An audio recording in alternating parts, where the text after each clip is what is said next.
If you've believed that the only way to feel better was to push harder, to give more, to earn your rest through being exhausted, you're going to feel very seen in this episode. My guest today helps women reclaim their power, not by doing more, but by coming home to themselves through movement, mindset, and strength.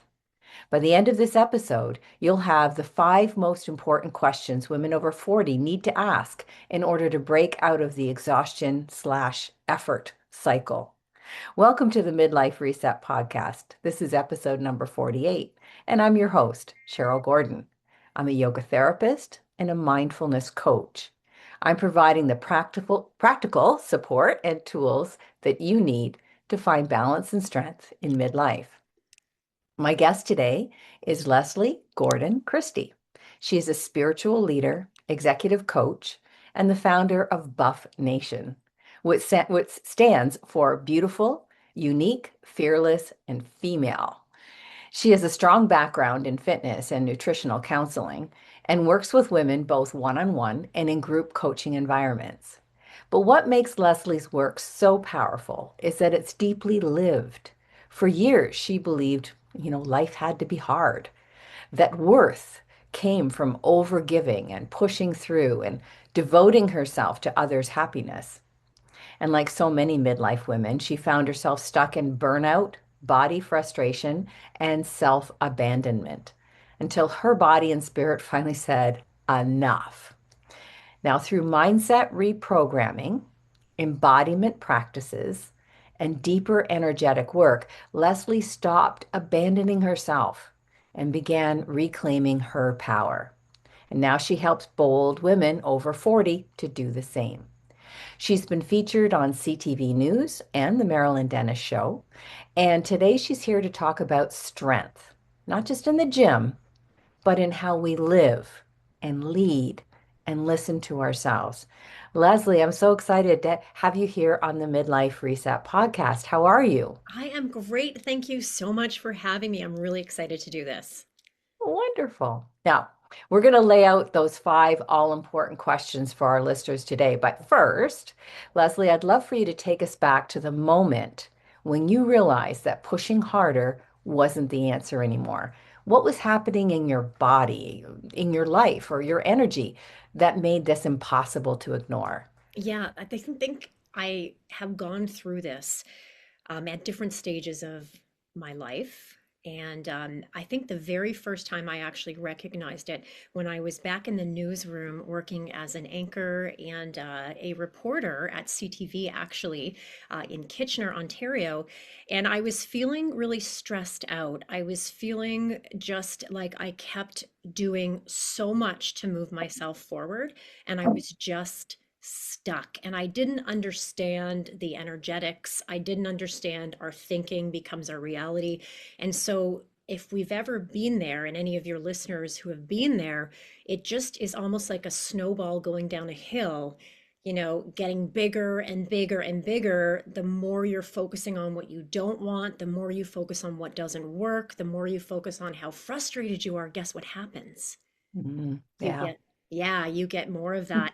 And so I actually had a little bit of I want to say not so much a wake up, maybe an awakening. I was going through some difficult personal issues at the time. I was going through a divorce. I had just come back from maternity leave. And I think when Wow, you had a lot going on. we had crisis in our lives, Yeah. what it Yeah. does is it really is an opportunity to either move yourself forward or kind of stay stuck and go backwards. And so I recognized that perhaps my way wasn't working and I needed to go outside of myself. And so I hired a coach. And that's when I started to realize pushing and driving and hustling more isn't the answer. It's just going to get you more of it. You got to get your mindset in gear first. And that's such a hard thing for high-powered women to accept. I want to talk more about that, Leslie. Um, you come from a really strong fitness and nutrition background, Yeah. but your work today is going much deeper than how many reps to do or meal plans, right? What did you learn from all of that that most women completely miss about strength as they Yeah. move through midlife? Yeah, absolutely. I think that the focus, we think it's the external that's going to make the difference. We think it's, I'm going, and I do believe that it's a beautiful thing to begin to make time for yourself and show up for yourself in workouts. But often we look at it as the fix. And Mhm. society, I think, has almost prompted us to go this way by looking at it as a solution. So the biggest thing I learned from that is it was a good start in self-awareness and understanding my habits and understanding how my thinking creates my results. But the biggest shift is when I realized you have to first make your internal shift. You've got to become aware of your habit patterns. Your habits Right. create your results. Become aware of your subconscious program. We all have one. And then you can start to really make the shift into meaningful, lasting change, if that makes sense. Right. And it's I just want to highlight what you were saying about when we have these thoughts, this subconscious programming, that's where our actions come from, and our actions create our results. Yeah. Yeah. Yeah. People don't. We often think external circumstances, we were just talking about this at the New Year's retreat I hosted. External circumstances will not bring you happiness. No, no. The statistic I learned that really made a difference to me, 96 to 98% of everything that we do, all the results in our life are based on our subconscious program. Yeah. Yeah. At least that much, right? And Yeah. yeah, we call it our paradigm in coaching. And this is something that a lot of programs don't take the time to explain or are even aware of.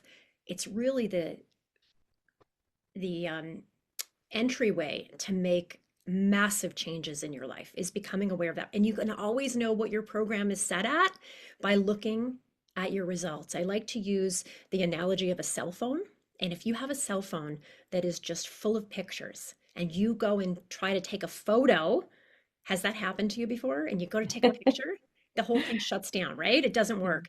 It's because we're trying to run on an outdated piece of software or we have to upgrade our operating system. And it's the same thing for us. If we're looking for change in our life, we've got to upgrade our operating system to have the capacity to receive it, to hold it, and to attract it. Right. And it is that subconscious programming that drives us. So many of my friends, and I'm sure women listening, are high capacity. They're very capable. They're very caring people. And they're also completely exhausted when they hit our age. I am thinking of a dear friend who is caring for her sister right now, who's undergoing cancer treatment. They live 4 hours apart.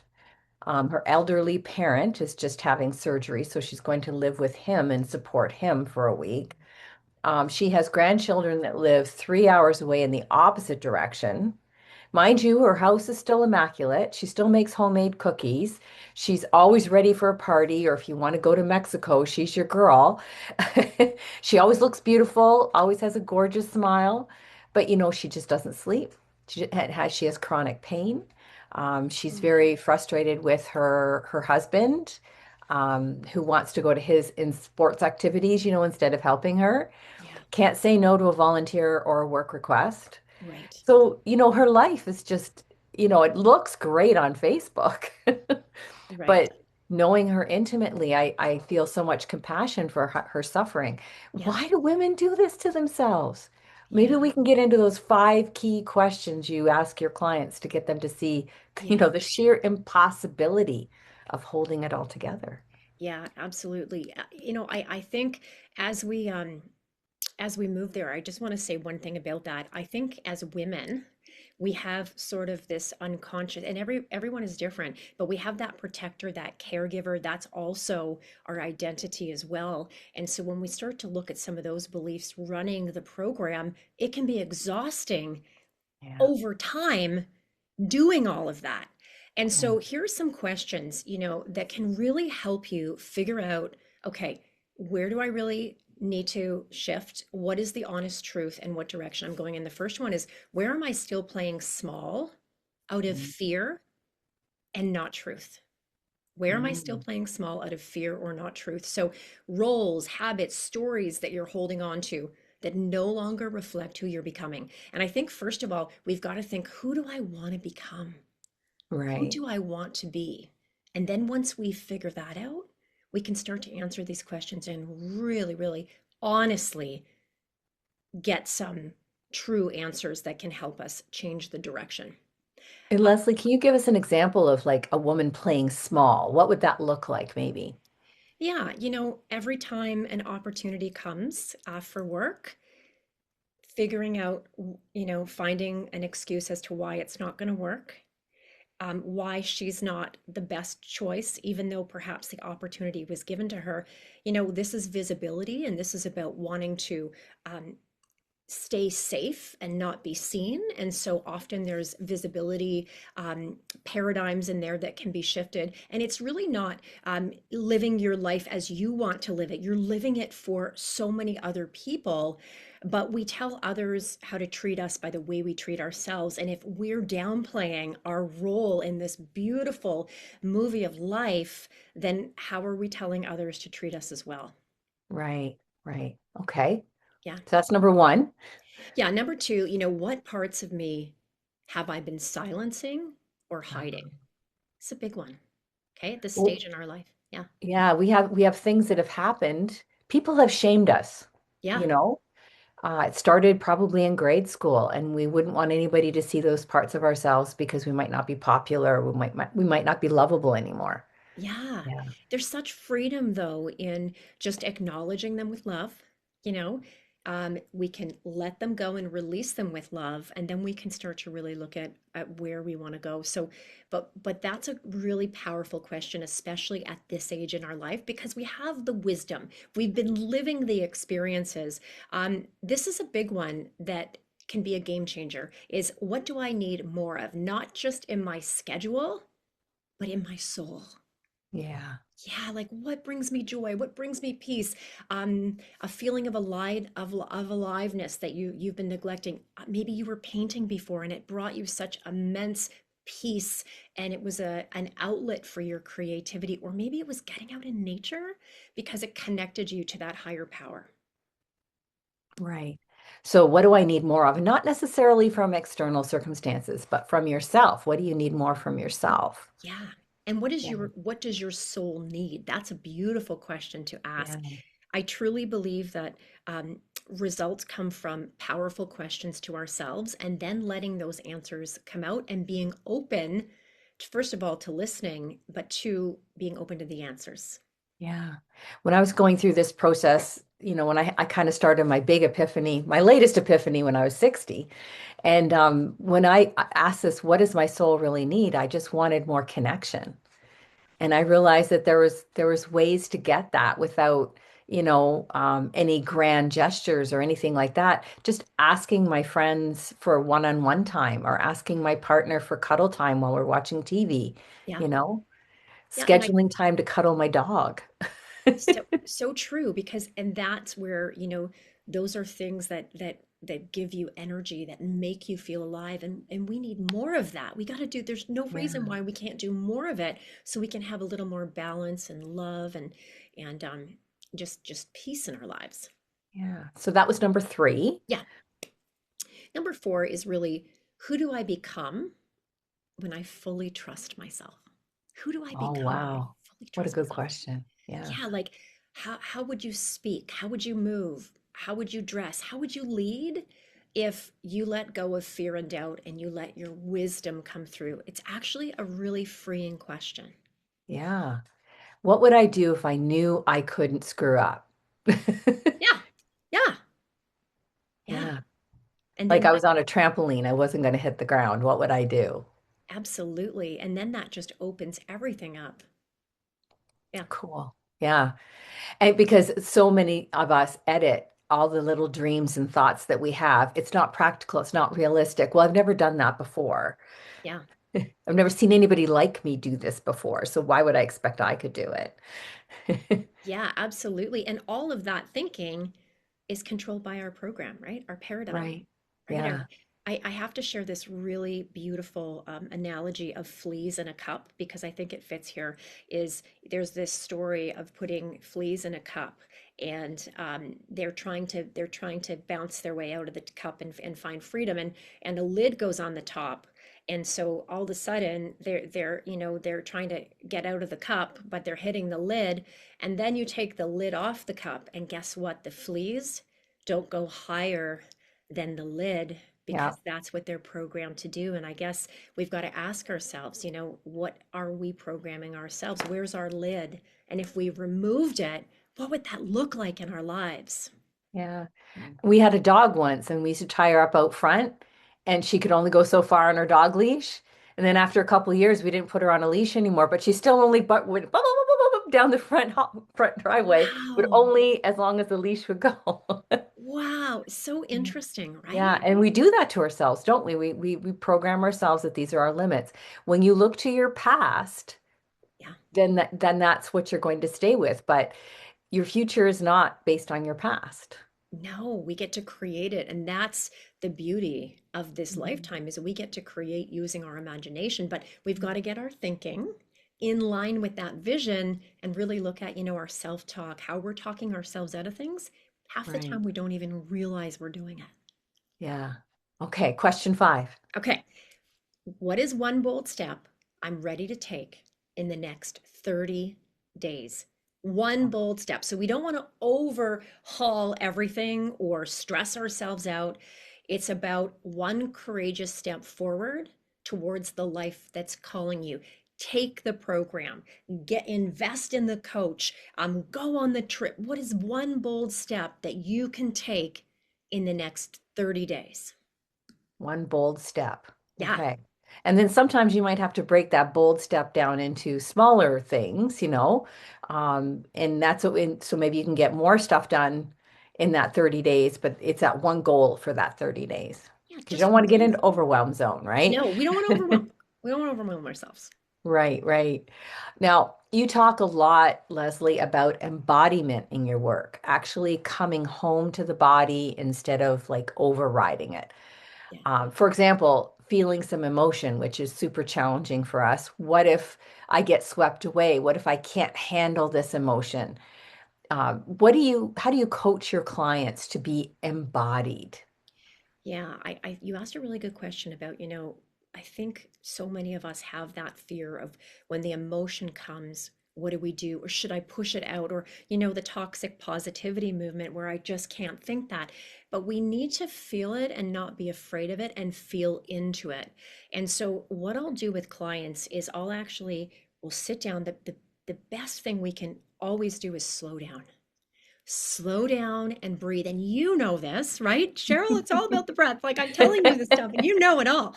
But it's about the breathing. And I like to do breathing in for 4, whether it's, through your nose, hold, exhale for 6, really beautiful, a nervous system reset. Um, and then I'll say to people, let's notice where you feel this emotion. Where do you feel it? Is it in your stomach? Is it in your chest? Now, if you could give it a color or describe it, what's that like? What do we think is underneath that? And as you become more self aware, if you're listening to this for the first time, you're thinking this might sound a little out there, but as you get more quiet and as you listen, you can be like, oh, yeah, that's fear, or that's anger. I noticed that. And then once you notice it, you can breathe into it and almost imagine that that emotion is dissipating as you breathe into it. And it can be really helpful to move that through the body. And then what I teach, and this is a phenomenal practice, and if you haven't heard of this, listeners, emotional freedom technique Mm. is just like emotional acupuncture. It's done incredible things for my life, but what you do is you're tapping on meridian points and you're actually releasing that, and you feel a sense of relief and you feel a shift. And then once you do that more, you're no longer fearful of that emotion. You can lean into it. And when you lean into it, and you get to the other side and you look back, that's where the growth has happened. The other thing that's very helpful is a little mantra. I have a mantra that I say to myself, and it's I am safe, I am guided, I receive. I am Ah, safe, lovely. I am guided. So if my mind starts to just spin out of control, which we do, right? Deep breath, sit down, nervous system reset. I'm safe. Okay, I'm guided. Higher power I'm connected is guiding me. I receive support, I receive wisdom, I receive direction. And so you might find a mantra that works for you. It's going to be different for everybody, but just have one phrase that you can say when all of that is coming towards you. I love what you just said. Yes, you're totally in my wheelhouse. I just want to go back to toxic positivity. Yeah. I think this is a topic that's worth highlighting. Okay. Yeah. Um, so just tell us what that means and why positivity could be toxic. I, you know, I teach the power of thinking, and I teach the power of thinking creates your feelings, and feelings create actions, actions create results. However, sometimes you can continue to tell yourself something, trying to bury it on top of an emotion that's there. So, if you've had a really rough day at work, or maybe you didn't get the promotion, and someone will say, "Oh, just be positive." I love that. Absolutely. I think it's not just about saying, "Okay, it's better, it's better." It's really a perspective shift, not toxic positivity. So, toxic positivity is I have to be on, I have to be positive. Negative thoughts, are not allowed. That's actually not true. Every time we have a fall, or I don't like to say failure, there's no such thing as failure, but a little blip, that's just feedback and opportunity for growth, and leaning into that and really noticing, okay, maybe that's where I have a limiting belief. Okay, I didn't get the promotion, but you know what, that's because that's not my bus. Marianne Williamson talks about the bus, and if it doesn't stop for you, it's not your bus. And so you can reframe it. It's not toxic positivity, but it's a way of changing your perspective. Okay, Right, let's find the gold nuggets in that. It doesn't discount what's happened, but let's just look for the gold, because I've got the situation anyway. So, right. anyway, toxic positivity, we don't have to be like 110% happy, positive all the time. We actually want to just be neutral. We want to be neutral. We want to live, we want to be human, but notice that changing your perspective can really make a difference to how we see things. I often say to my students, we don't live in Disney World. Like this is real life. Absolutely. In yoga, and I think you know a lot about yoga too, Leslie, the dance of male female energy, so light and dark, and you have to have that dance between the opposites. So the wonderful thing that happens and the yucky thing that happens, it doesn't feel good. You need that dance, Yeah, and that's where creation comes from. absolutely. In the very Absolutely. physical sense, you and Yeah. I are here because of the dance of female male energy. Yeah, it's But also all the ideas and the beautiful things that we give birth to as we create our lives. That all comes from that dance of the shadow self and the sunshine. absolutely. Yeah, it's that the law of opposites, right? That's Mhm. just how the life flows like this, and every down, you're going to have an up, and you're going to learn, but it's how you frame it and look at it. Just Yeah. it is really beautiful. I love that notion of the dance. Beautiful. And I do have a lot of friends, especially at our age, we have looked at a lot of disappointments. We have had a lot of loss. And it's like, oh, I don't want to talk about that. No, no, I'm just going to smile for my social media picture and gloss over, everything. And it's just too much pressure. I'm sorry, but I just gave up. I couldn't do that anymore. Absolutely. Yeah, and I you're want to not being talk a little authentic. bit about, oh, sorry, Leslie, go I ahead. was just saying you're not being authentic to you. You're not honoring yourself. Your soul wants to grieve. You And I think you know that. Like there's a part of you that knows that and knows you're being glossed over or silenced or minimized, and it doesn't feel good. no. Yeah. One thing I did want to briefly touch on was your fitness background. You still work with women, building strength in so many areas, including physical fitness. And a lot of women associate strength training with, and I'm pushing strength training right now for women my age. We all know the reasons, but a lot of women associate that with kind of like a punishment or they need to fix something in their bodies. How would you help women reframe strength as an act of self-trust and self-respect? Yeah. Yeah, I think it has to be from a place of love to begin with. There is a belief out there that exercise, for it to be effective, needs to be punishment. Yeah. Our bodies don't want punishment. They want cooperation, collaboration, and partnership. And I love that you, Cooperation, collaboration, and partnership. I love that. I just wanted to yeah. highlight that.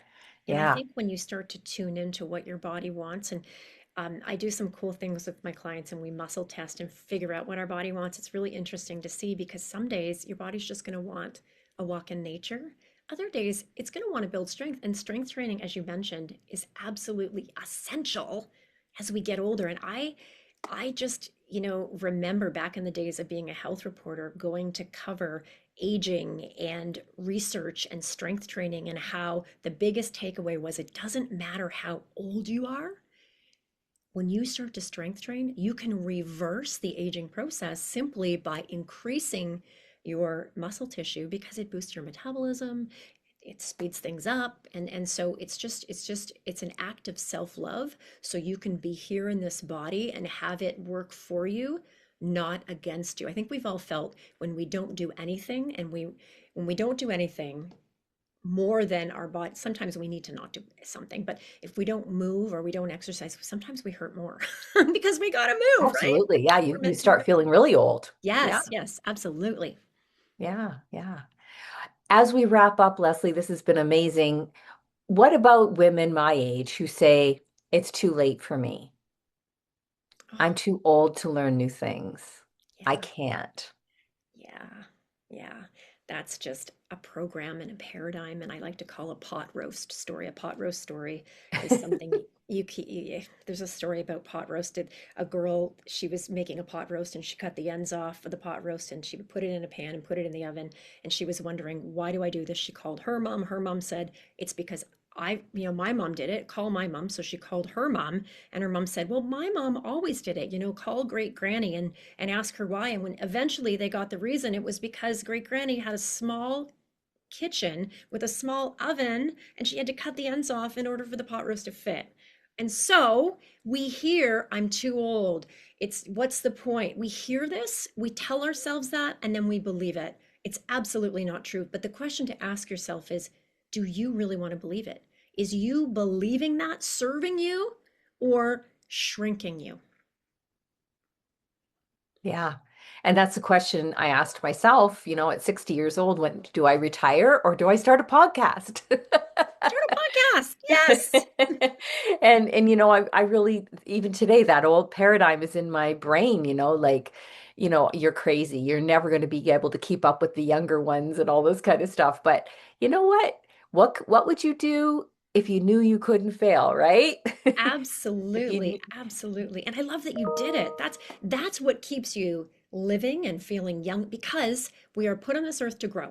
And as soon as we stop growing, we feel stuck. And that doesn't matter if we're 10, 15, or 92. We got yeah, to keep growing.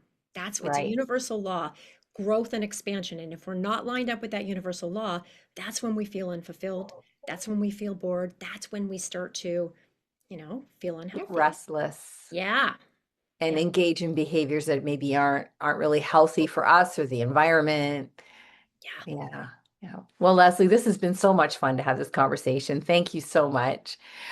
Everyone, we will be putting like all of the stuff that we have talked about, the 5 powerful questions to ask yourself after 40, the address where you can get a hold of Leslie if you have more questions. And I'll also be including a link in the show notes to my 5-step midlife reset. If anyone likes what Leslie and I have been talking about and wants to have a little bit of a blueprint, there's another resource, and all of this is all free. So jump in, girlfriends. Yay! Thank you so much, Leslie. Namaste. Hey, girlfriend. I'm so glad that you're listening to this podcast. But I wonder if you wanted to take the work a bit deeper.